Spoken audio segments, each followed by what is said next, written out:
Hi friends, నేనైతే మా బాబుకి వాకర్ ఆర్డర్ చేశాను. అంతా ఓకే, కానీ కొంచెం డ్యామేజ్ ఉందన్నమాట. అది రిటర్న్ చేయాలా లేకపోతే దాన్ని అడ్జస్ట్ చేసుకోవాలని అర్థం కావట్లేదు.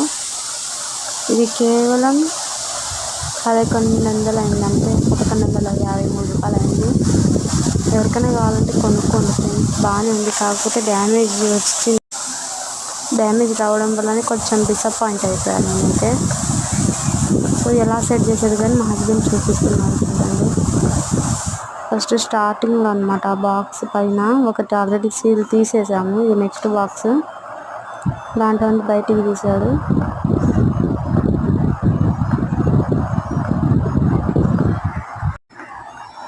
అండ్ ఇంకొకటి ఏంటంటే, మీకు అందరికీ చాలామంది తెలుసు, తెలియని వాళ్ళకి చెప్పాలనుకుంటున్నా. ఏంటంటే మామూలుగా చాలా మంది 4 months 5 monthsకి వేసేస్తారనమాట. వాకర్లో కూర్చోబెట్టడం అలవాటు చేస్తారు. అలా చేయకూడదు. అలా చేయడం వల్ల వాళ్ళకి బోన్స్ చాలా మెత్తగా ఉంటాయి అన్నమాట. ఆ బోన్స్ కొంచెం డ్యామేజ్ అంటే ఏదైనా బోన్స్ ప్రాబ్లం రావడం కానీ, వాళ్ళకి కాళ్ళు నొప్పులు లేకపోతే బోన్స్ విరగడం అలా పెయిన్స్ వస్తాయి.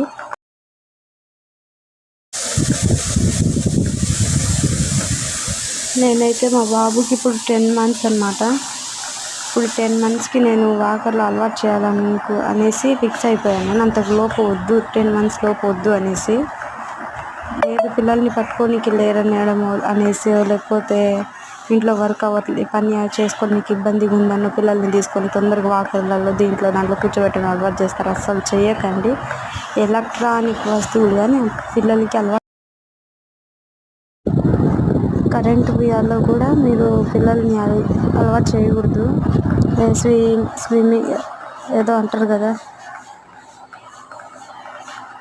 అదేనండి, ఏదో కరెంటు పెట్టంగానే బియ్యాలు ఊగడం అలాంటివి అస్సలు అలవాటు చేయకూడదు పిల్లలకి. చేయడం వల్ల ఏంటంటే ఇప్పుడు ఉండే టైం తర్వాత ఉంటుందో లేదో నాకు తెలియదు, చెప్పలేము కదా. ఒకవేళ కరెంట్ లీకేజ్ ప్రాబ్లం వచ్చినా, ఏదైనా కరెంట్ షాక్ వచ్చినా కానీ పిల్లలు మనము ఎంతో కష్టంగా పెంచుకుంటాము, ఎంతో ఇష్టంగా వాళ్ళకి కావాల్సిందలా తీసుకుంటాం. అలాంటివి అట్రాక్ట్ చేయకూడదు. ఇప్పుడు చేసిన అలవాటు రేపు కానీ. సో మన పిల్లల భవిష్యత్తు మన చేతుల్లోనే ఉంటుందండి, ఎవరి చేతుల్లో ఉండదు. So thank you for watching.